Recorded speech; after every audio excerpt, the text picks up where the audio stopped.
Good evening. Thank you all for coming this evening. My name is Zach Simpson. I am the professor of philosophy and religious studies here at USAO, as well as the Brad Ableson Chair in Religious Reconciliation. Brad Ableson was a Navy chaplain who was a graduate of USAO, and upon his passing, he gave a bequest to the university to initiate a chair in religious reconciliation. So it is my great pleasure to introduce tonight's speaker, who is our third annual Ableson Religious Reconciliation speaker. She is a Syrian peace activist. She works for the United States Institute of Peace. She is a native Damascene. She's from Damascus. She knows intimately both the problems and the potential that lie within Syria and the Syrian conflict. The title of her talk this evening is Syria is There Hope for Reconciliation. Please join me in welcoming Hind Kabawat. I just learned something from Oklahoma. Hi all.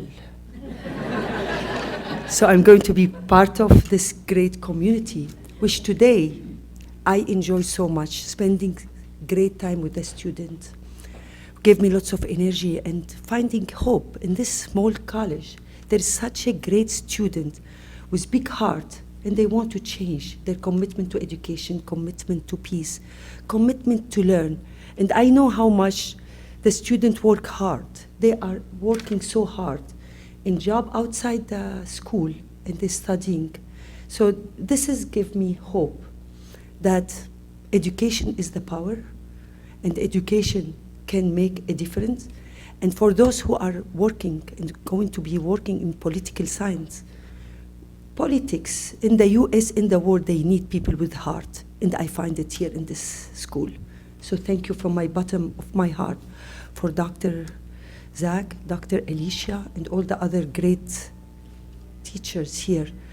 And I think just walking around and seeing the student and the interaction with the professors in this personal level, this is amazing. And I know so many people in the world, they envy to be part of the school because of this connection, about this commitment to make the world better. So thank you, Zach. Thank you, Alicia, and thanks everybody for having me. Today, the subject I'm going to talk about, it's my beloved Syria. And when we talk about Syria, I want to start with 40 years of oppressions, dictatorship, and there is no political freedom or anything. But the people in the 80s, when they start to rise, the government in 2 weeks killed 30,000 people in Hama. I think most of you read the book of Thomas Friedman, From Beirut to Jerusalem, and they know how much was the disaster on people. They try to say no to a Syrian, to any dictator regime. So in March 2011, there is the Syrian people before, they were watching TV, and they did see the Arab Spring. Arab Spring start in Tunisia, and we all know the story of Tunisia when the people of Tunisia rise, and then Egypt. So there is a bunch of children in Daraa. They were watching TV, and they did see the demonstration, and they did see what's going on. So what they did, those 11 years old children in Daraa, in South Syria, they wrote some anti-regime government on the wall of their schoolhouse. The result was very sad. The Syrian regime took them to prison, tortured them. And this was the start of the Syrian revolution. Children in their 11 years old, writing things on the wall, and they ended up tortured.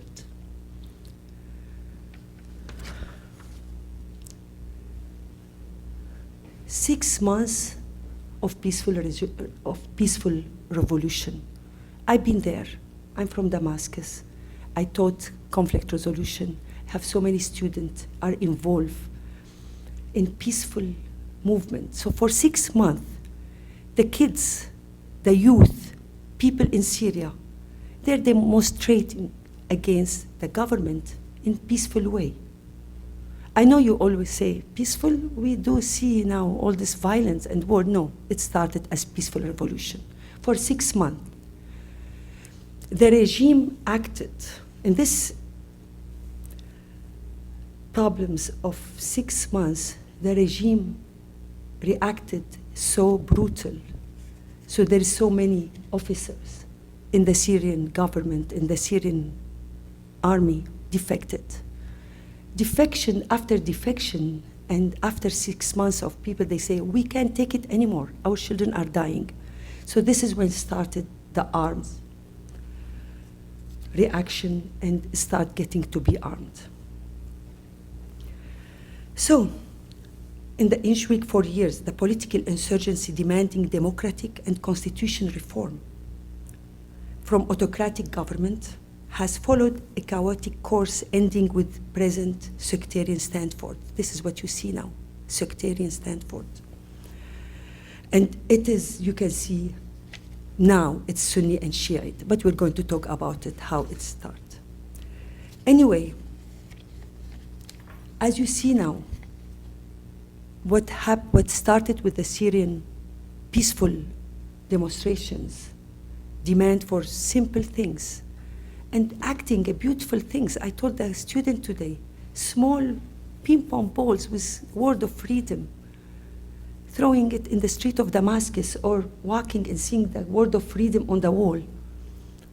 Today, you can see in Syria, it's a proxy war. It's between, you see it, it's between Sunni and Shias, but it is between Iran, Russia, in one side, supporting the regime, Saudi, Qatari, and Turkey, the West, supposedly supporting the oppositions. I want to tell you about who cut in the middle, who you don't see. Because now, I can see so many, they're asking these questions. ISIS or Assad? Yes, Assad gassed his own people. Assad killed his own people. Assad starved his own people to death. And I remember this woman told me, her name is Muhammad, I rather see my son dying in chemical and gas than to see him starving to death. So this is the people. They suffered. So you see now, all of you saying asking the questions, ISIS or Assad? No, Assad. Because Assad, at least the devil we know better than devil we don't know. I can assure you there is lots of people you don't know, and they are the middle. And they are the one, they ask for democracy, for freedom all this life, and they've been oppressed, they've been killed. And Assad regime makes sure in the first 6 months to put those people in prison, kill them, or force them to leave the country. So what you see today, and when you want to do the compare, please don't compare ISIS and Assad. There is more in the middle. You see one of them now. So please, I don't want to compare between the two evils. And I think they are the two evils of the Syrian revolution. And I wrote about it in one of my articles. So when you, as American, and you appreciate the value of freedom and liberty, please appreciate this middle crowd nobody's talking about now, because you're seeing Sunnis and Shiite, you're seeing ISIS and Assad. No, there is others, and they are the one they've been oppressed, and they've been killed. And I have lost 16 of my friends in prisons or dead because of this movement. So please, just some respect for their soul. Let's not forget about those people who got killed and they got cut in the middle. Definitely, the Syrian revolution and the larger of the Arab Spring movement, in which its part has been hijacked by the radical religious extremists like ISIS and the Hezbollah and others. Before I dig deeper to the Syrian, I just want, in the political implication, I just want to reflect for a moment on its cost to Syria. It has been killed. There is 200,000 got killed. Syrian civilian got killed. And there is over 250,000 women and children there in prison. And there is over 9 million Syrian are in the refugee camps in the neighboring countries. And with the whole nation displaced, a whole generation will likely be lost because of lack of education, health care, just the basic necessities of civilized life. It goes without saying the Syrian economy is in shambles, and the destruction of the country's infrastructure is breathtaking. Anyone who has the image of being there knows that Aleppo, Homs, and many Syrian towns and cities have been reduced to rubble. The last time I was in Aleppo, in August 2013, I cried the whole time I was driving to where I was going to meet the activist. It is like a picture from a Second World War. It's not the Aleppo I know, where most of my friends from Muslim, Christians, even Jewish community were living there. Yes, it's been a picture from the Second World War, and for 3 days I couldn't sleep from the bombing.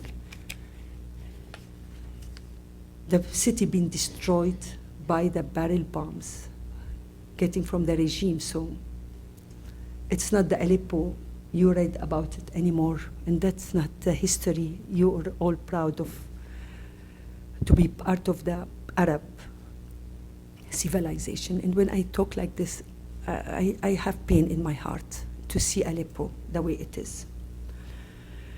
And I can assure you, even if we have peace declared tomorrow, it would take decades and trillions of dollars to rebuild the country to its state before the uprising began in March 2011. So what is the status of Syria today? Well, for starters, it's no longer a coherent state. Presently, the Bashar government controls part of Damascus and the Mediterranean coast, plus little bit of Homs, with the help of Hezbollah and Iran. And the north of Aleppo, and later in the questions we can talk about it, and we're going to get the map so we can get more information. And the east of Syria is gone, it's been taken by the ISIS, completely by the ISIS, and we can talk about this, how they get now to take over the east. So Syria is not this map you see. It's been now destroyed, people are starving, people are getting to the first boat to leave the country. So many people get their children outside because they don't want those kids to serve in a war they have nothing to do with. So this is the status of Syria. So quite simply, my beloved country is broken, devastated, and the new definition of failed state. So if you look failed state, instead of putting Google or dictionary failed state, it's Syria. And I can see this. And every time I go and visit, the last time I was there, August 2014, a few months ago, I was devastated. It's not my Syria. People, they're not smiling anymore. People are devastated, scared, worried. It's a war. It's a war. And unfortunately, those people fought is one thing. They demand freedom. And I think sometimes I feel bitter that even in the Arab country, we can't ask for freedom because the Arab leaders won't leave their power this easy, and they're willing to kill in order to stay, even if the price is destroying the whole country and staying in a little place like Syria, in Malki Street, where the President Assad stay now. They call him like the mayor of small Damascus because he has no more influence around. The Iranians are taking place. Doesn't matter for him. Power is number one. Look at what happened. The king of Saudis was like, how old is he? They keep the power to the end, like the Algerian. So this is the price the Arab generation is paying because our leader won't let it go. They stick to their power, and even their power is the price of their power to kill and destroy their country. Doesn't matter. So now you see the Russian, Iran in one side, supporting Syria, part of China, and the others are supporting the little bit of the Syrian revolution. So, the problem is us, the liberal.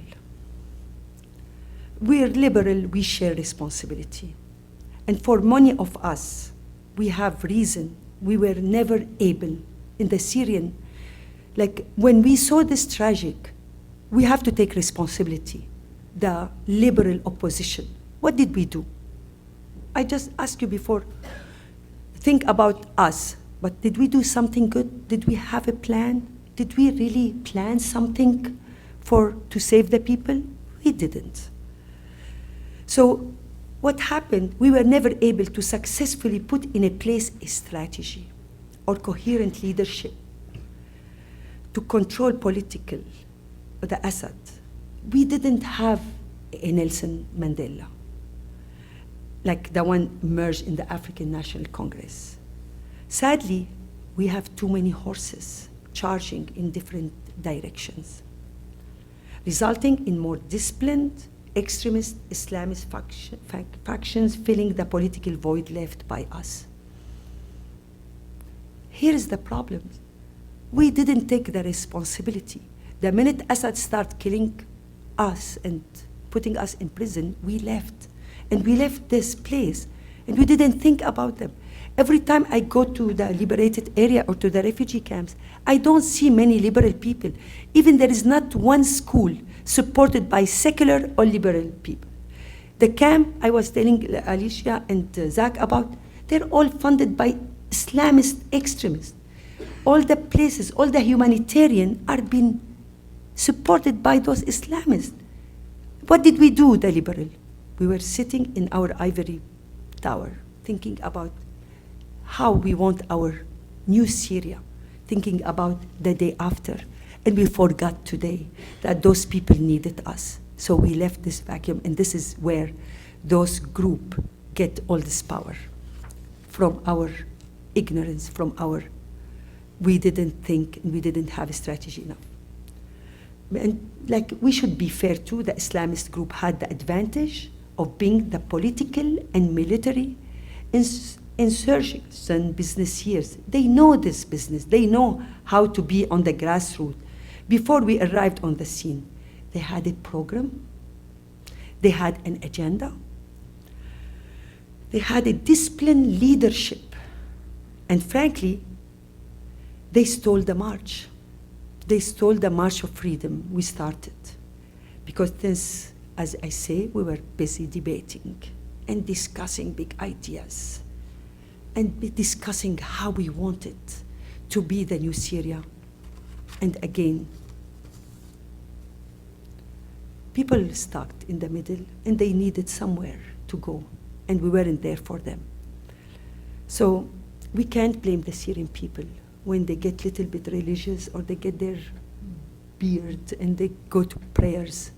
This is their only hope now, because us, we didn't do our job. I never seen any businessman opening a school at the border. There is some initiative here and there, but we didn't do our work well. And another fact helps also for the failure of the democratic opposition and to successfully resist first the Assad and now ISIS, probably because of we have 40 years of legacy in the dictatorship. We don't have a good social, civil societies. We don't have a good civil societies. We tried, and I need to be fair. We tried.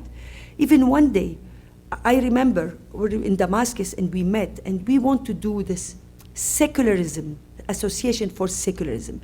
Secularism, here in the state, you think that, oh, those people, maybe they don't believe in God. No, we believe, I very much believe in God.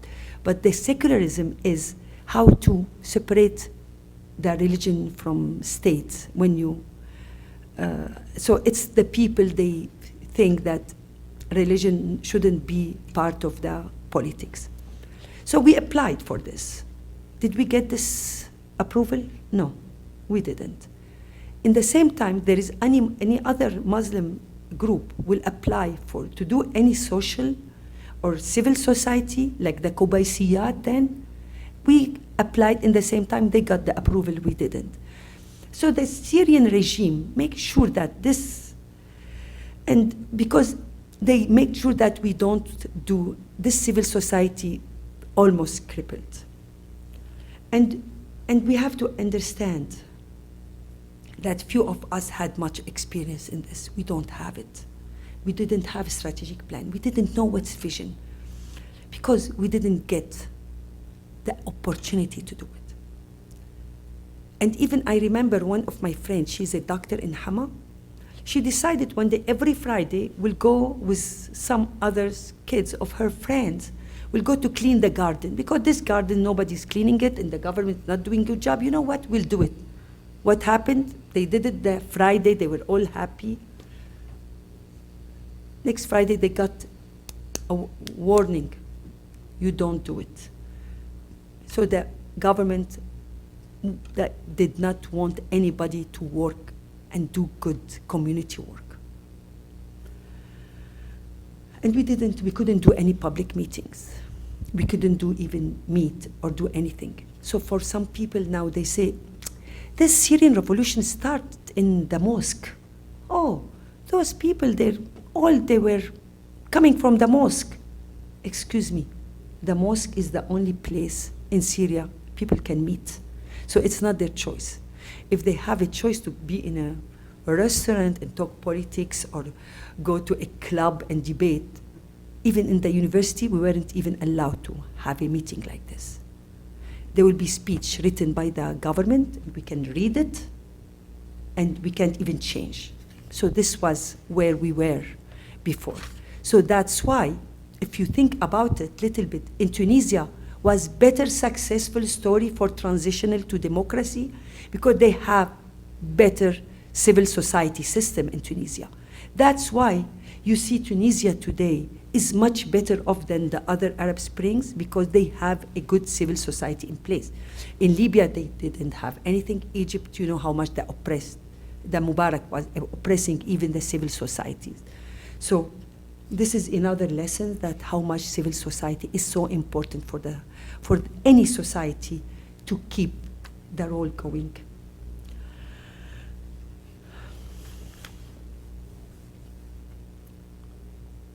And let's face it, in the Syrian revolution, they call it the orphaned revolution. Why orphaned? Because in the beginning, when the activists were doing the good work, they have their camera, and each one of them is politicians or journalists because they have their phone and they take picture, upload it and send it, because they know that the more we send picture of how much this regime is treating us, guess what? They're going to stand by us, because this is the American and the European, and they are the people there talk about liberty and freedom, and you know what? You lead by example, so now the American and the West, they're going to see us. rising against dictatorship, and they see how the dictatorship is reacting, and they're going to stand by us. It didn't go this way. They call it the Syrian orphan because they left the people dying in the streets and nobody stand by them. And sometimes I ask, what's happening? Why the American did not do their job? I don't know. But what I learned from your school, because I've been graduated from your school, and I learned so much, and you changed my life in America, that you lead by example. And when you talk about freedom, about leadership, you have to let others also have it. So apparently the Syrian revolution ended without nobody supporting it. And of course the Syrian regime has the Iran, full support of Iran, full support of Russia, and the Syrian regime get everything and we left alone. And of course, the opposition failed to unify, and we couldn't make alternatives to the people. We couldn't have a good leadership, and this is also one of the failures of the revolution, because us who were supposed to take care of the people, we didn't do our job properly. Of course, the old pottery barn dictum that if you break it, you own it, could doubtly be applied to the US vis-a-vis Syria next door neighbor. Clearly, the ongoing legacy of the Iraq war is the chasm it opened the country's sectarian politics. Unfortunately, the ongoing struggle between the Sunnis and Shia community in Iraq has now reached across the border into Syria. And it is the standoff that threatens our hopes and dream for democratic reform in the region. And for a free terrorism, free communities in both in the Middle East. And so everybody here, and for this is what was the responsibility. So no serious person in the democratic reform movement in Syria has ever advocated for military foreign intervention. We didn't want boots on the ground. We know that. You're not the police of the world. We didn't accept the American to leave everything and go to another war. We know that. I was one of the first to demonstrate in the street against the Iraqis' American intervention to Iraq. We don't want this. We know the American people suffered enough. We know that you have some social and economic problems. You don't need to go for another war to win. But the problem is, but most of us feel that we've been abandoned by the West in terms of armament, and certainly we would have welcomed a no-fly zone or safe place for the Syrians to protect them from the barrel bombs and for the missile killed by the Syrian people. So we didn't want you to go and fight on behalf of us. We didn't want you to come and have your boots on the ground, but we really want you to at least pressure the Syrian regime not to kill the civilian, not to throw a barrel bombs on Aleppo and others and killing many civilians. This is the least we wanted you to do. From the get-go, the Free Syrian Armies has been an equal fight with the first with Bashar al-Assad, in which he has equipped better military, and also the Free Syrian Army, which is those officers who defected from the Syrian army from the beginning because they are noble enough. They don't want to kill their own people. So now we have the Free Syrian Army, the liberal, moderate. They have no support, and when defected, they couldn't even go fight. So many officers, they are now in the camp at the border of Turkey doing nothing because the Turk and the Saudi and Qatari, they don't want them to reform a national army. So now, the ISIS and the regime, number one enemy is the Free Syrian Army. One of the relatives, a friend of mine, was 2 weeks at the ISIS prisons, and now he's back. in Turkey, and he told my friend, number one enemy for ISIS are the Free Syrian Army. Number two will be the regime. So all we wanted in the beginning, just to support them in strategy, in plan, and train them. That's what we want from you. And this is all the request, nothing more. So of course, we didn't want another Iraq, and we didn't want another Kuwait, and we didn't need any foreign intervention, because we all know that it's in a disaster. But the irony is that Syria is now and we have a massive foreign intervention in Syria. We have the Iranian, we have the ISIS, include Pakistan and all those. And Hezbollah, it's all foreign intervention. So in Syria today, we can see the Syrian are being cut in the middle, the civilian between the we don't want foreign intervention, but we got it anyway, through Hezbollah and Iran on one side and the ISIS from the other side. And this is the problem. We have so much irony of the Syrian revolution.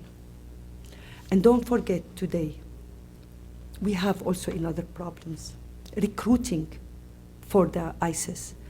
I've been in the camp and training those kids, training a little bit the youth on how to organize their camps in daily day. So teach them a little bit of negotiation, SWOT analysis, and learn about risk management, and learning critical thinking, priority, all those stuff you all learned before, but I was trying to teach them. So what's happening in the refugee camps, there is kids, they all go to school in their tent, and there is people they're taking care, like the mothers, and there is the older crowd, like in 20 over, they're doing the good work in organizing the water and the food basket. But there is the kids from 14 to 16. So this guy called Mustafa, he used to be standing at the tent while I'm doing this course. And I asked him one day to come, and so he started coming, and I'm happy to have 14 years old with those little bit of older crowd. And he's like listening and being very engaged. And there is these things, I didn't have really time to talk with him closely, but there is kind of connection. I'm very happy to have him.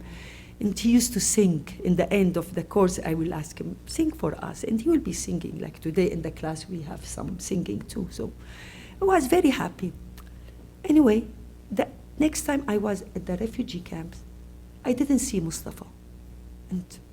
And I asked Abdul Razzaq, he's the head of this group of youth who is working in the camp, told them, where is Mustafa? There is silence. And I went to his mother to have, I said, what's happening? Where is Mustafa? She told me they came to, he went, he left. Left where? He's been recruited by ISIS. They give him a new shoes. They give him a new uniform. They give him something to live. Those people, they want some dignity. He was so humiliated, sitting doing nothing in the camp.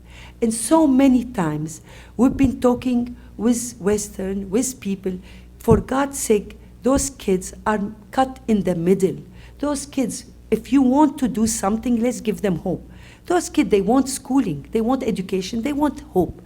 And unfortunately, now, ISIS, they don't need any more foreign recruitment. They're recruiting all our kids, 14 years, and brainwash them.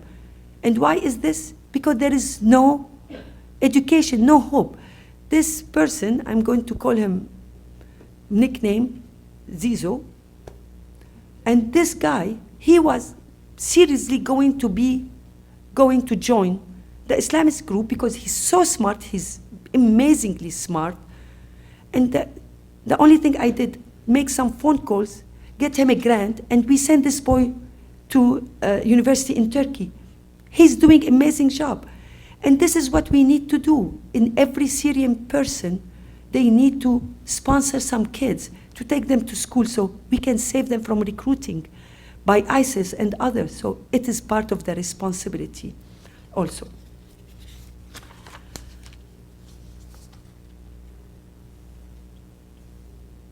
So this is what take me to another things. When we talk about the misunderstanding here in Oklahoma or Washington or Montreal about the Syrian situation. Because you see all of you the ISIS fighters, and they're all beheading innocent men, and they react with horror and disgust. And since all these barbarous actions happened in Syria, and this executed, so ISIS, after all, translated as the Syrian and Iraq state, Islamic State in Syria and Iraq, they naturally jumped to conclusion, and I think so many of you think.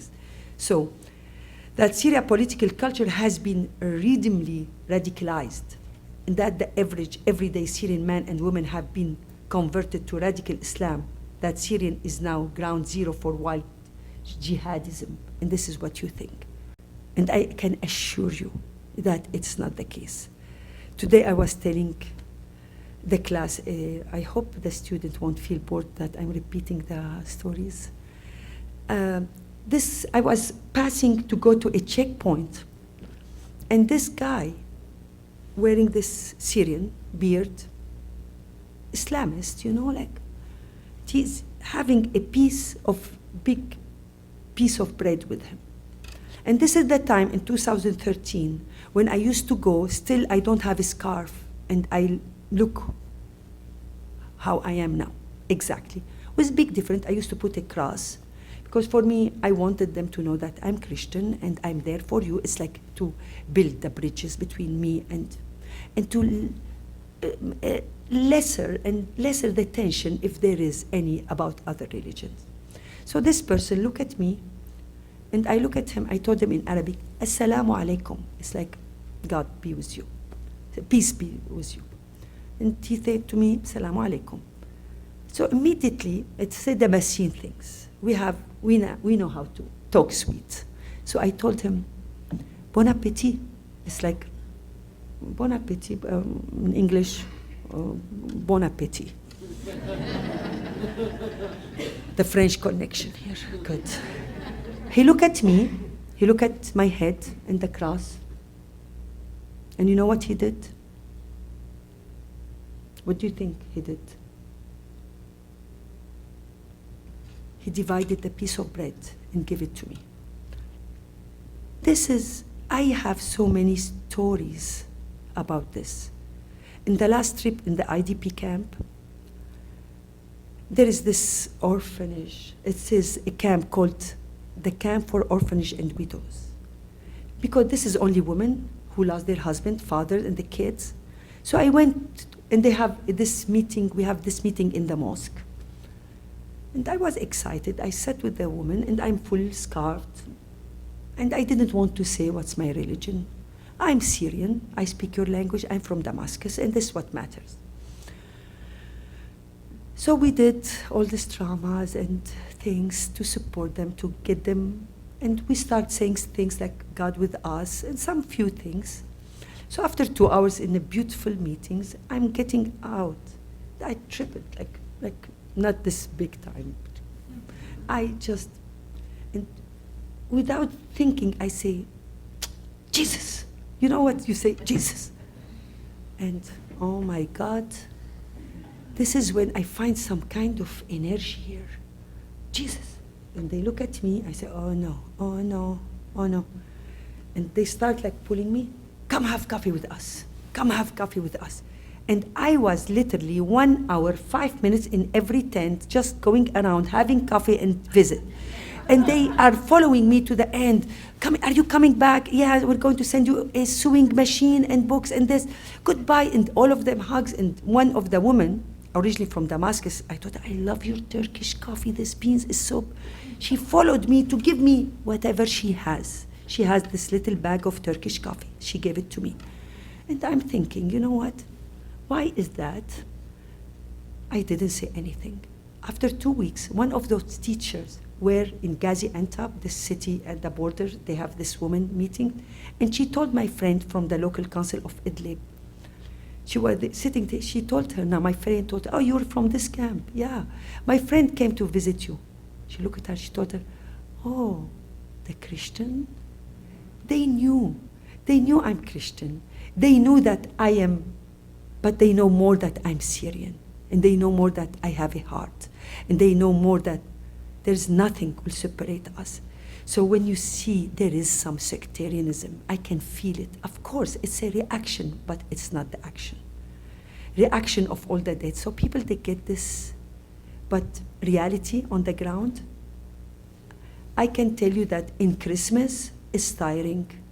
Everybody from all my Muslim activists on the ground, Merry Christmas, Merry Christmas, or they send me the trees, Christmas trees, or now this little Jesus with his mother, and this is great, and I can see it, like they feel obliged that to show me that they are celebrating Christmas with me. And this is the real Syrian people. And this is, I can tell you this without hesitation, that there is some incident of sectarianism, but it's not the case. I'm from a street called Straight. And if some of you read the Bible, I hope so. No? Oh, no? Okay. They call it how many times? Like 120 times they say, street called straight, street called straight. And this is a very Christian city, but eventually we have Orthodox, we have Catholic, we have Protestant churches around, we have a mosque, we have a Shiite mosque, we have a Sunni mosque, we have the Jewish area, the quarter Jewish area with all these beautiful houses, and we lived together all those years. Today, if you see some sectarianism, it's not because of the people to people, it's for the proxy war I told you about. It is the pressure from Iran and Saudi and others. But the people today, if you leave them alone, they will go back and live like before, because this is the way we lived all our life. As you know, in the Ba'ath Party, you know the Ba'ath Party was like leading the country for years, and it is their legacy of secularism. And that's why the Christian, they're the one they funded the Ba'ath Party. Michel Afla is a Christian because he wanted his identity to be a national identity. I don't want to be related to a Muslim country. So we start thinking about nationalism. And I think this is one of the things that people, they believe that we are Syrian first. And this is how it is. So we lived together, all the community, before. And today, if you see over the last couple of years, even I have engaged in a great deal of humanitarian in the town and city liberated of Free Syrian Army. And like I say, I can attest that we don't have a bad blood between Syrian various religious community. Time after time, I have also personal witnessed some kind of reconciliation and small talk, especially between women in some of the village. Some women, Alawite and Muslim, they cook for each other, and I can see when there is bad blood, they don't, and especially in the grassroots. And if you see now, there is some radicalism, and people, they are getting to be in the radical group, I can assure you, it is because of the survival. People, they are so poor now, and they are so starving, and so much in a very bad conditions. They want some hope. And when the Al-Nusra will pay you $500 to be part of the group, you'll go there because you want to save your family. And when the Syrian people been left to die from cold in the refugee camps, and the Nusra will bring 100 blankets, you're going to get it. You're not going to ask him, oh no, you're not a democratic, you're not a secular enough, and you are a terrorist group. You know, people when they die, and they see their kids especially dying from cold or starvation, do you care who bring you blanket or bread? So it is not because they wanted to be with them, it is a survival stuff. So, of course, Syria, today, we are in the midst of humanitarian catastrophe. And some of these radical religious elements have been providing much needed aid and assistance to the civilian. But it's not necessary, and when you give food and shelter for them, you demanded some loyalty. And I don't think the Syrian people are naive enough. They're not giving them the loyalty. And you can see now with so many movement anti-ISIS in the East, very many tribes, they get raised against the ISIS.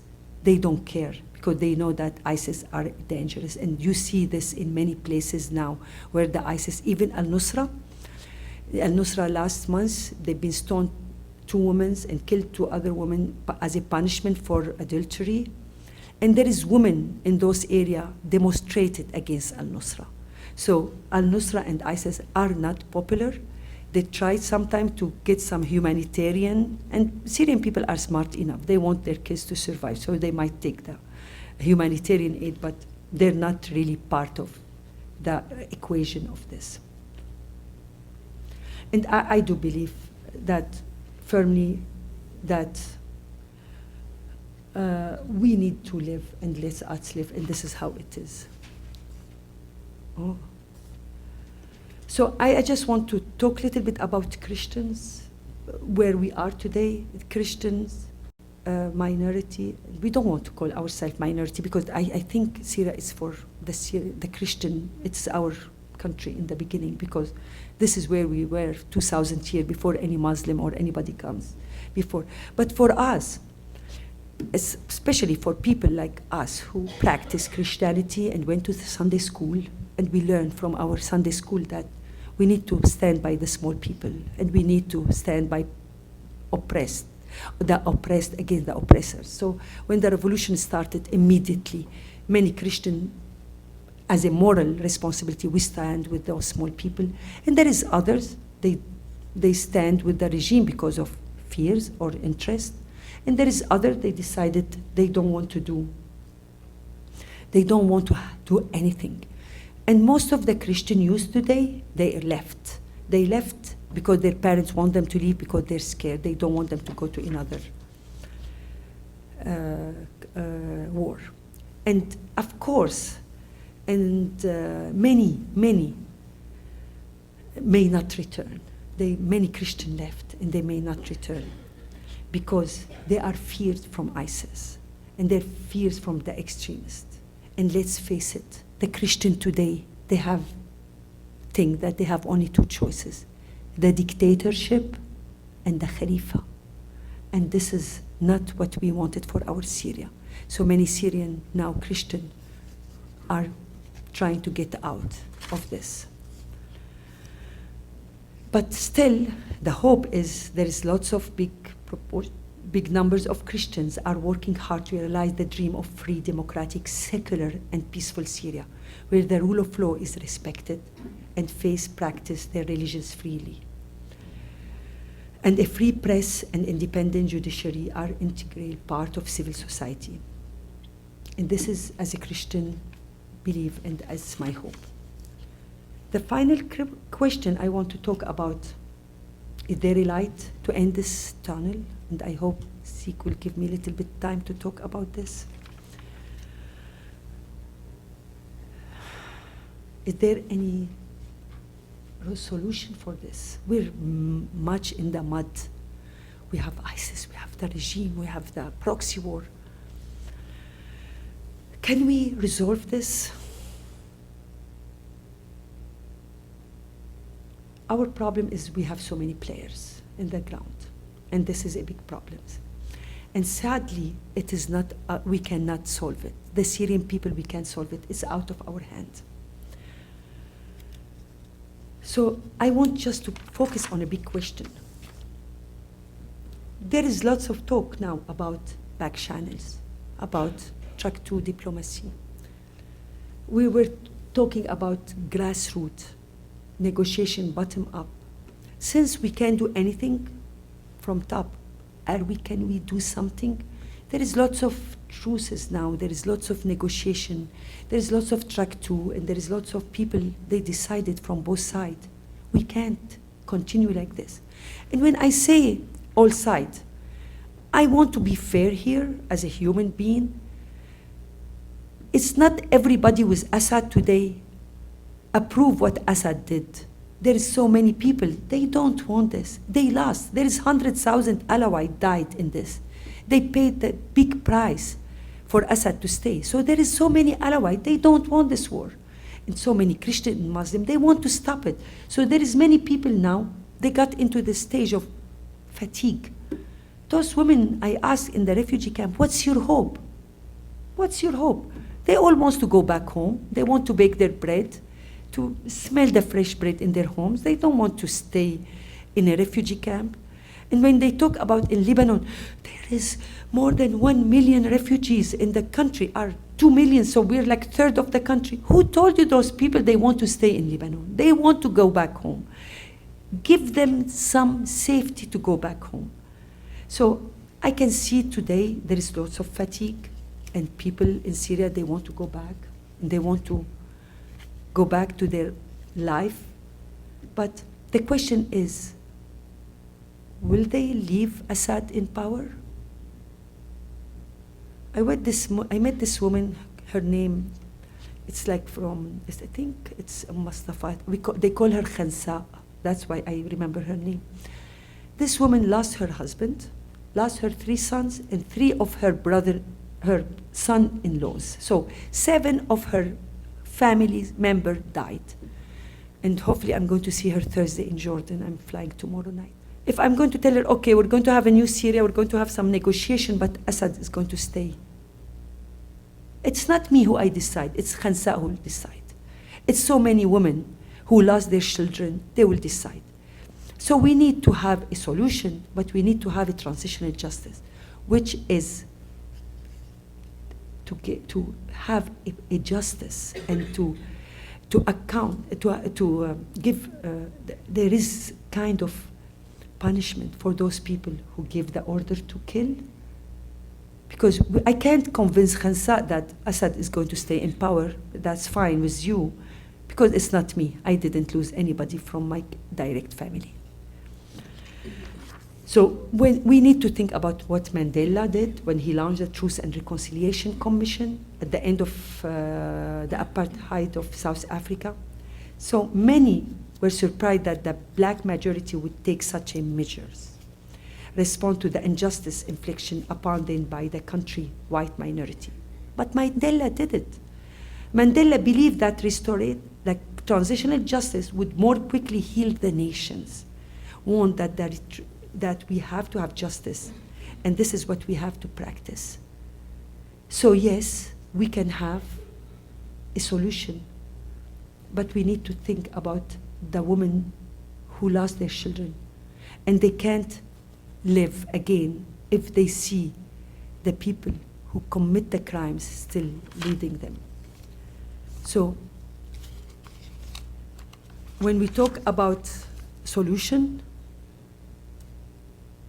we need to think about the people, number one. And today we were talking about, with a student, about the political scientist here. The most important things to have politicians with heart. And unfortunately, I don't see enough from them. I don't see enough politicians. They are thinking about the people. I don't see many Gandhi or many Mandelas or many Martin Luther King. We want to see more of those people. And some question will always occur. What us as American can do? What can we do as a people? When you have heart, you can always think about the children and the women. This is our priority now. Whatever you want, just think about them, how you can stop their misery, how you can help the people to get their life better, how you can help in making your politicians think about pushing for more humanitarian work. I know you have all here problems, and I know how much the American people suffered from spending lots of money on arms. And today I'm not asking this. I'm asking for humanitarian education.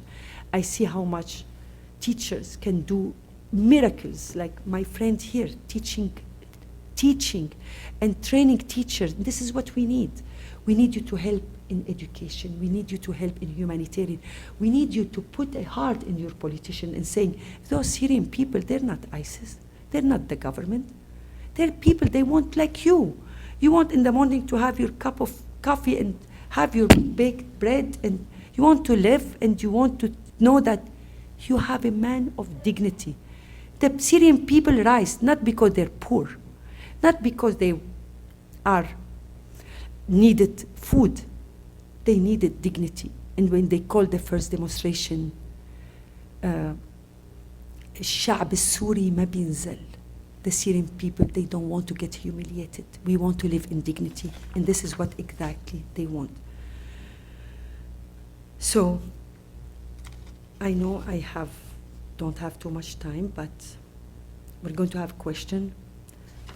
But I want you to think about those beautiful people I met in the refugee camps, in the IDP camps, about Khansa who lost her kids, about those women when they find out that I'm Christian, they were pulling me everywhere to have coffee with them and give me all this love.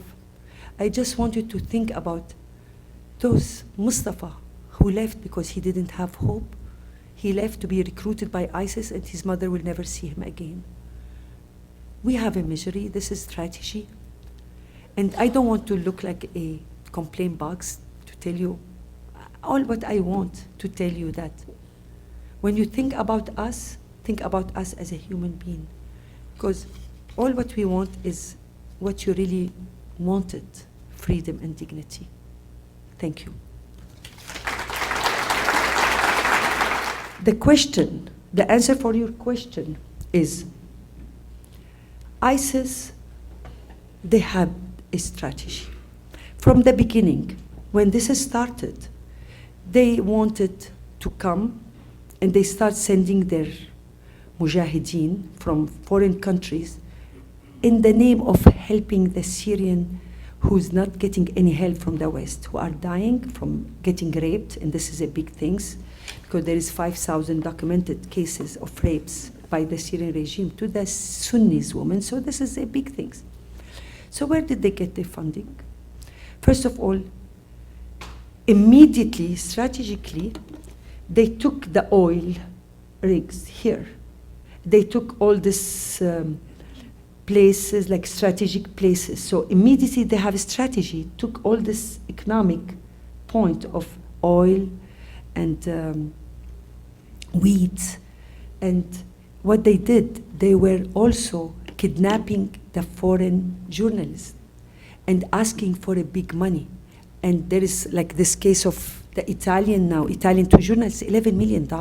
This is not for each. So this is their money coming from. But now they don't need the money, because simply when they took Mosul here, they took Mosul, took it, the Basis and the other ISIS, they took the money of the banks, billions of money. So do they really need now the money? They don't, because they have lots of money. Plus, they are having the oil and gas, and they have the wheat. So they have now their economic sufficient sources. So they have a strategy. And it is one of our mistakes, because when we did see coming the jihadists, so many of us we knew, and I did see them in 2013, hanging around with their uniform, it's like they went to the American camping shop, buying their hat, and everything is perfect. And I was wondering, what are they doing here? They were coming slowly, and for me, I thought will happen like Bosnia. There is some mujahideen will come, helping the Bosnian people, later they leave. And Bosnia, sorry. I know, I don't have a good accent.